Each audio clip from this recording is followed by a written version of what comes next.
Kitgum miri pa Lucat me Donyo ichuk manyen tika kenyo ene matek tutual make ene matek chuk manyen me Kitgum ene kiyabo mono pat ke ene chuk ene link tutual, and one of the markets that made Donyo wine, wow, this is a market.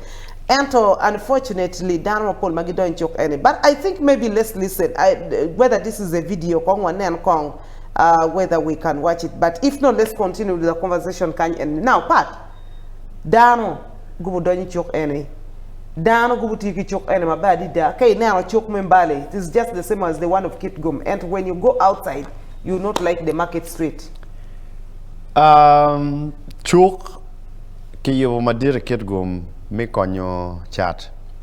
Chok kiyabo ni ndobo when we do mapa mwaka ene when we went for the Independence Day celebration in Kitgum. I witnessed the ceremony. Ento wachi dong kiyabo wala chincha wakumbe dan for Donyo penye pingo modalities ango matika time. Pingo pe kitika ye dan Donyo ye. Allocation tika what kening. Atami by now Miti ko pero pa jo mati timo chare.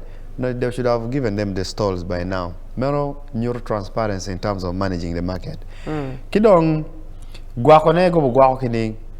I'm very sure any Chok and Kitgum will not manage to run it. They will tender it. Kemi Bongaro are managing. PM most of the time. Why can't Kitgum manage ping or pay it where? The operational issues. PM TJ Mogomomi or Kitendering or Chalo mi acel the sewage system. Kilok Choron kicking organi. It must be tendered for the health and well-being of the people. Chalo Kiriwa Chok me gulni. The people managing such kind of things, Petit Jome, City Council. Me ario lokum choko yugi. Me avoiding chuk me beru machol king organi. Inian karaman magwachi dano gulugi lara chuk kuluango. Pingo. PM Joma ke mini kitenda me controlling yugi no tipiti maraj. So you need to take a in terms of those nitty-gritties. Gulu kumbedi ki wajini match pay chuk. Pingo.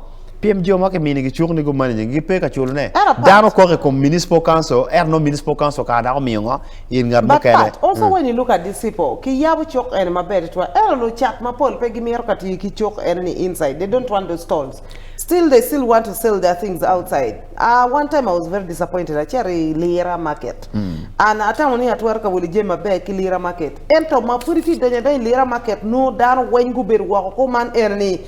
Then I thought maybe more later can Acher Guru the same thing. Mbale the same thing. What is the challenge? Don't blame the Jomachar you blame your leaders. Lotela maki yerogi mapigiramo controlling dano wek dano wo betkara acel. Pegiramo ingeni betchalo inki charka kwat mapingi wa romoni ketomi relax gi kwere. They will always get lost. Yes. Lotela no miro guiding dano ni dano wek kakwa dano wo bedi chuok. Dano wen chero bedi chuok. Erka kwa dano mo bedi chuk en tela chele gibino jomanu tika charteng yo ne tika chako mochor ki bod gi tika wote kwalo chene mago matino tena libaria libadega libabich mi bedi teng yo ni in terms of chako mochor ingeni chari dog yo is not a designated market era for bino ka chako mochor ye itika chako ne mingo, so which means gena gitika promoting dano bedi teng yo PM ka inde bino bora anti teng yo fura kwa ntia na mi ebiri ma chet kwe gene stall in chop inside game better well jeme gi ngabo tutual no everybody pay what you that's why is a way PM ne ba me teng yo ne picholo rent mighty stall le cholo rent ka dong bon ana tiara ka wile bon ka tia mi ni ena ke mia blazer chile le mia chel ki piara beach ka tika wile wako ero ka tiara stall non chale mia chele piara boro makuna nene it is worth it arama wilone ento yibin street ki chata le mia chel pinga piem pocholo muchoro pocholo art beru diko gange bin yo cha pa rio ka chat lu tela tika promoting it lu kuone tika promoting it, and we have